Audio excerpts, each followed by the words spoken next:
Okay, take 4. I'm having some technical difficulties today. If it goes blurry a little bit, I'm not stopping, I'm just carrying on. So I apologise if I'm out of focus on occasion. I'm going to be here all night otherwise. I'm going to get a better camera and a light and a bits and pieces to continue doing this. Um, for the most part, right now, what I'm saying is the important part. As long as you can hear my voice, we're golden. So, welcome to chapter 2 of my discussion about coping with mental health problems, disabilities, finding a meaning in life, finding purpose in life, quite often in places where you least expect. Last week was really good. It was a nerve-wracking experience making the video, to be honest. I wasn't sure what response to get. I thought I might get a few people saying, politely, "Oh, well done for trying." But what I got was really good, really solid, positive responses from people. Quite a few people just said, "Don't stop making these. It's important." I spoke to 2 of my old army friends, both called Chris, and we'll say Big Chris and Little Chris. Big Chris, thank you very much for calling me, and likewise, Little Chris, it was wonderful talking to you, sharing stories, and finding so much common ground amongst all of us. Big Chris did say something that really stuck with me and probably brought about the story I want to tell you today, because I'm not really going to talk about surfing like I promised last week. He pointed out that he knew of 3 guys, I think he said 3, who had taken the final step in life rather than getting the help they needed, and that is not acceptable. I don't mean they've done something bad. I mean, it's just we can't have people doing this. There's a mental health crisis, an epidemic in this country, and it's not being addressed. We're looking at everything except that, it seems sometimes. So I think videos like these, whether they're amateurish or professional, otherwise, people need to be talking more about it. It's not something to be ashamed of. It's not a mental health issue. It's just a health issue. No different from a broken leg or having a disease or whatever. It needs treatment and help. So if you watch these videos and somebody comes to mind that you know who's struggling, really struggling, and they just don't seem to be going anywhere or getting anywhere, please share this video with them or tell them about it, or maybe just tell them to go and get some help. Sit there, talk to them, or perhaps more importantly, just listen. Just listen to what they have to say. I've discovered in my life that you build an awful lot of rapport with people if you shut your mouth and just listen and let them talk. Moving swiftly onwards, I should have said this disclaimer before I said that, really. None of what I say is professional medical advice. I'm not a nurse, I'm not a doctor, I'm not a paramedic or anything like that. If you do need medical support, please go to a hospital, A&E, GP, something like that. Everything I say is basically anecdotal opinion. I'm not responsible for your health, I'm afraid you are. All I can do is tell my story. So, the name of this video, which is a little bit tongue-in-cheek, is actually very relevant to the story. It ties in roughly with the timeline of last week's episode. So this is about June in 2022. And I'm kind of like over the hill of the worst part of the condition where it had kind of come on really rapidly, and I'd cracked up and I was panicking. We kind of we were working our way past through that part. So I was kind of okay. Still in a bit of shock, but okay. And it's June in Blackburn, which means it was wet and cold. And I was in the garden wandering around, and Mum, because I was staying with my mum at the time, being the eccentric person that she is, in the late 70s, with chronic arthritis, decided the best thing to do for the day would be to go to B&Q and buy a giant set of pruning shears for the garden. And they were this big. It was ridiculous. You could cut an arm off with them. So she's got these shears and she wants to play with them. And of course everyone knows that septuagenarian budding tree surgeons should use optimal footwear, and the optimal footwear for these people is a pair of slippers with absolutely no grip on the soles whatsoever. Perfect for wet grass. So there's like a lump of earth in our garden that's grown over with grass. It used to be like a water feature. So she climbs this little lump of like 2 or 3 feet high, balancing precariously on it in what are effectively a pair of ballet shoes. And using her arthritic hands, tries to sever the limb off a tree. Falls, lands backwards on her wrist, like that. Takes all the weight on her right wrist. And when she fell, I heard the impacts and I looked round and I just saw, oh, this is bad. Yeah, this is really bad. She hasn't just fallen, she's really hurt herself. You can see it on her face. And she's tenderly holding this wrist. And she's gone, oh, I'm so sorry. And it'll be okay, we'll just put a sling on it. And I looked at it and I thought, no fucking way is a sling healing that thing up. That looks really bad. So I said, right, no, we've got to go to A&E and we've got to go now. And she felt really guilty because, you know, she felt that she'd caused me a lot of problems at the, you know, when I least needed it. But it makes no difference. You've still got to do it, you know. It's your mum. So we got in the cab, went up to A&E. It's a Saturday afternoon, late afternoon. So it's the calm before the storm. Saturday afternoon in A&E is just carnage. Because everyone's been out on the piss, getting drunk, and getting into fights, and getting nicked by the police, and telling the police that they've hurt themselves, so they have to go to A&E. So there's police there, there's drunk, punchy people there, there's all sorts. And amidst all this, is me and my mum sat there quietly, patiently waiting for her treatment. I forgot to take my medication with me in my haste. So I did ask one of the nurses to help us, which meant I had to sign in to A&E as a patient and get triaged to get what I needed in terms of medication. Fortunately, the nurse was very understanding and she kind of like fast-tracked me around everybody else. And I was taken into the treatment area so I could be given the medication. They're kind of strict on where you can and can't be for obvious reasons. And while I was there, I took the opportunity to speak to a doctor and say, look, we've been here for a few hours and my mum, you know, she's elderly and can you do us a solid and sort of just get her looked at? And he wouldn't do it. You know, he was really strictly going by the book, and far be it from me to judge him, he's got his own job to do. So it was like, back outside and wait. So we waited longer and it got to midnight. So we've been there 7.5 hours. Mum is white as a sheet, hanging on by a thread. I think she was ready to collapse. I wasn't far off either, to be honest, because these symptoms are very sensitive to stress, and it can be really bad. So we're both in pieces, really, trying to keep our shit together. And about 12:30, I just gave up. I went up to one of the nurses and pretty much begged. And I said, look, I know you've got your priority stack. I know on paper it's just, you know, a woman has hurt her wrist, but she's elderly. We've been here for hours. She's in terrible pain. Can we at least get her some pain relief? And that seemed to be like the magic thing to say, because all of a sudden it all changed. Nurses came out, a wheelchair came out, plonked her in the wheelchair. I went with her, they wheeled her into the treatment department. They started looking at her.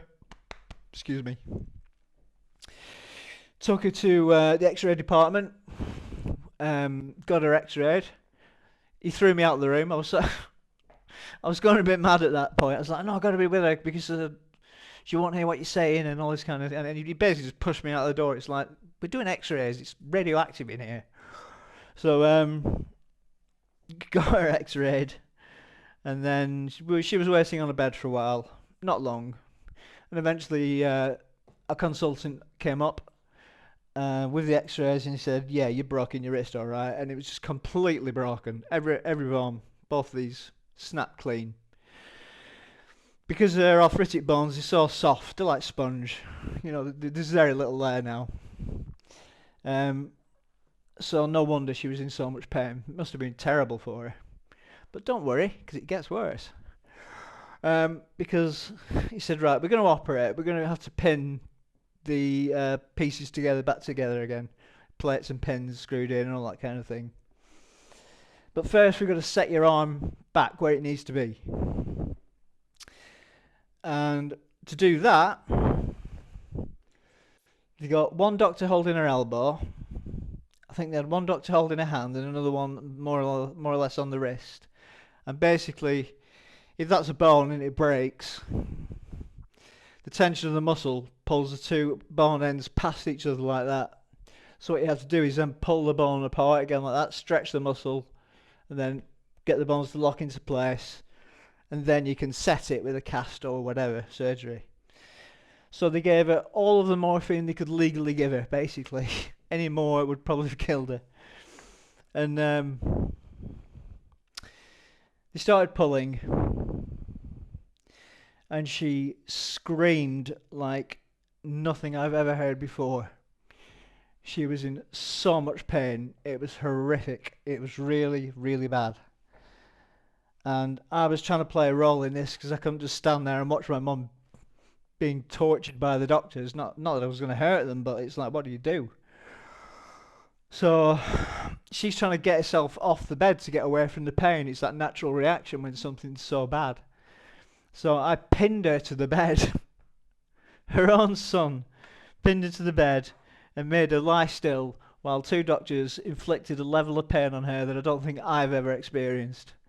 And she screamed and screamed, and she looked into my eyes from about this distance and begged me. She absolutely begged me to make them stop repeatedly.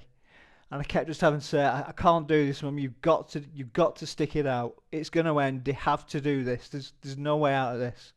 Just take the pain. I know it's awful. Just tough it out. You can do this. So eventually they got it there. It took quite a while, but they got it there.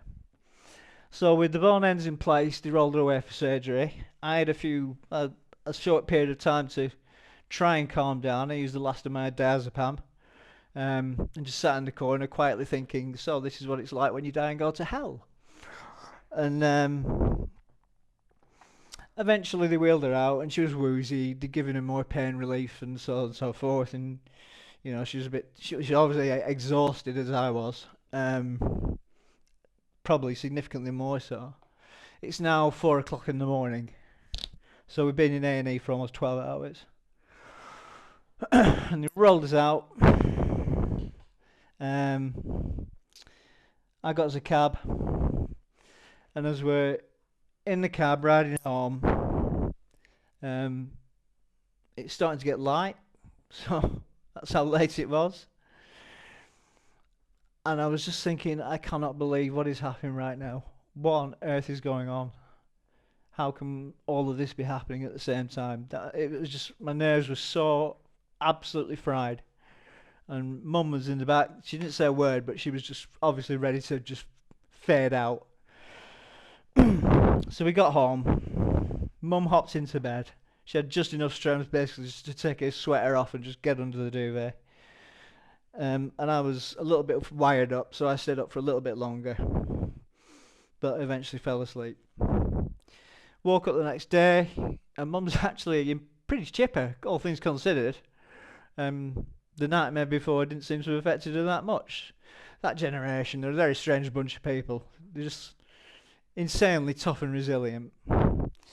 And she was like, yeah, I'm okay. I'm feeling better, tired, but, you know, a bit sore, but I'm all right. I was like, well, thank fuck for that. Shortly later on in that day,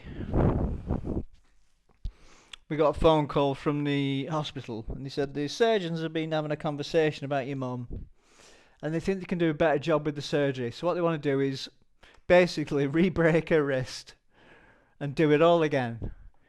And we went, yeah, all right, okay. So they said, if you come in tomorrow morning at 8 o'clock, we'll have it done, and it'll be better. So it made sense. So we made the preparations, got a bag packed. Next morning we got the cab up there, we were bang on time, we arrived at 8 a.m. She was taken up to the ward. She was put on a bed. She's seen by an anaesthetist, and surgeons and nurses, and paperwork was done and so on and so forth. And when that process was complete, we sat down and we waited. And we waited. And we waited, and nothing happened.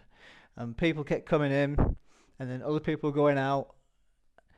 And at about 3 p.m., once I'd got to know the name of every other patient in the ward and bought them all a coffee because I was bored, I went up to the ward sister, if that's the correct term for them now, and I said, "Look, what's going on here? You know, is my mum going to get seen soon?" And she said, "Oh, you know, I'll have a look." She came back. She said, "Well, she's next on the list." I was like, "Okay, next on the list, fine. Can't be that long." Got to 4:30 p.m. and I just knew something was wrong. Obviously, partly because of the way the sister kept looking at me, like she knew she was going to have to give me some bad advice, and I must not look like I was in a good position to receive that advice gracefully. So about 5 p.m., if I remember correctly, this sister walks into the ward, looks at me nervously, and says, "We're sorry about this, but we can't fit you in today. Can you come back tomorrow?" And I went off like a nuke. I exploded like a hand grenade. And I shouted that place down. I was so angry with them. I was raging. You know, 2-3 days of just absolute torment. And it was just like this dismissive, well, go home, come back tomorrow. Who gives a shit? Well, I gave a shit that day. And I shouted like crazy. Now, for those of you who are in the medical profession or know people in the medical profession, please understand, I did not abuse anybody on that ward. No patients, no staff. I did not personally abuse anybody. I would never do that. I didn't threaten, but I did shout a hell of a lot. I was so angry, and I'm not one for shouting and making a fuss, really, as you all know. But yeah, I hit my limit that day. I snapped. So this poor sister, she went, "Oh, I'll get one of the doctors to come up." And I said, "Don't get a doctor to come up. I won't be held responsible for what I'll do to that doctor." Like I'm going to do anything. But I was upset.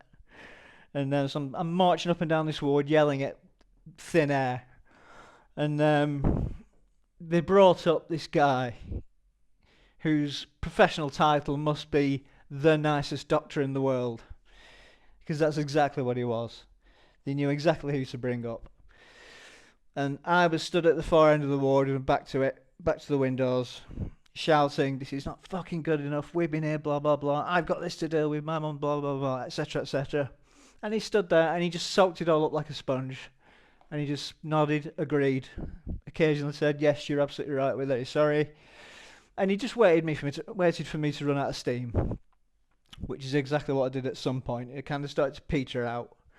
And when he had the chance, he said, "You are absolutely right.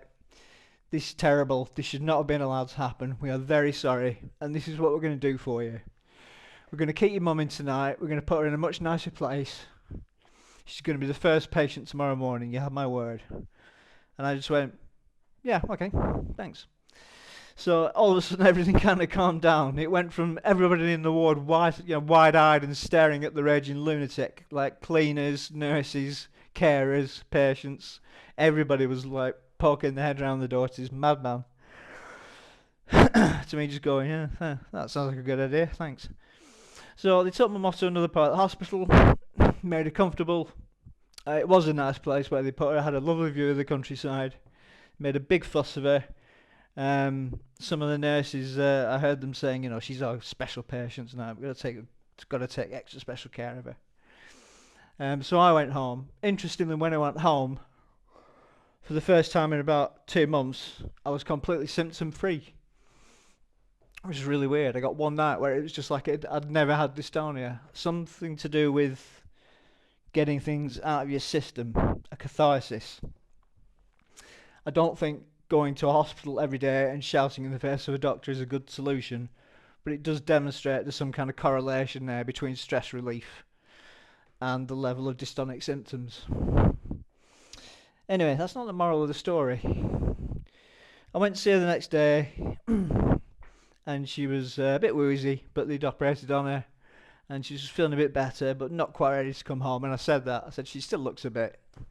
And I think they put 2 and 2 together and realised He's struggling as well. Probably best we keep her for another night under observation. Give this guy a rest. And that was a good plan. So I went home again, got another good night's rest. And Mum came back, and then she was all strapped up and medicated, but she was fine. And since then, she's made a decent recovery given the severity of her condition. So her wrist is as good as it can be. Here's the moral of the story. When we were in the taxi on the way back from the first night, when I was wondering if this was like the end of the world and how things could possibly get any worse, for some reason I was kind of like overcome with a sense of gratitude, and I think I just thought, on reflection, you should be grateful today, John, that you were there. You got to be there when she needed you the most, when somebody you care about was really in the shit and really needed help. You were the person closest to her, and you were there to help her, and you made the right decisions. You insisted that we stay at the hospital. You made her tough it out because she had to. You held her down when she was in the worst pain in the world, despite your desperate desire to start kicking the shit out of the doctors, which I wouldn't have done, but you know. So yeah, that was a profound lesson in gratitude. You can be in any situation in the world of any extremity, and you can find a reason for gratitude, I think. Maybe somebody will challenge me on that. I'm mindful of a book written by a guy, I think it was called Viktor E. Frankl, and he was a doctor who was incarcerated in Auschwitz during World War II. And he said that most of the people who survived the camps were the people who found a purpose in the camps, found a role, something to do. He as a doctor, other people's carers, medics, etc., etc. The people who succumb are the people who lose a purpose in life, who lose a reason for gratitude. So I suppose that's kind of the end of the story, really. I'm not sure I can add a great deal more to it. There's always hope out there, no matter how bad things are. You may think you've hit the end of the road, but you haven't. As long as you're awake, alive, breathing, conscious, lucid, even if you're in the shit, even if you think it's the worst things have ever been, you can carry on, and you can find the courage to carry the burden you have with you, and you can find gratitude. I think gratitude will save a lot of people. Gratitude, meaning and purpose, these are all related, and we'll probably explore that in further videos. But for now, I've been speaking for 23 minutes, that's quite a long one, and this is my 4th attempt to make this video, so God, I hope this works. I'm going to be buying some new equipment just to make this a little bit of a better experience. It'll be better quality, better audio, better this, better that. So there's a link to buy me a coffee in the YouTube channel description. If you feel like chipping a quid or two in, it's really appreciated, but it's by no means obligatory. The best thing you can do is share this video in the hope that somebody will watch it and will get it, and it may save a life, and that's a wonderful thought. So thank you very much for listening. I'm looking forward to making the next video next week. I'll try and think of something interesting to talk about. There's bound to be something. And if you have anything you want to say, message me, ask me a question, whatever, by all means do so. I look forward to speaking to you all again. I wish you all a good week. And on that note, I shall say goodbye and click on the stop button. Clicking stop in 3, 2, 1.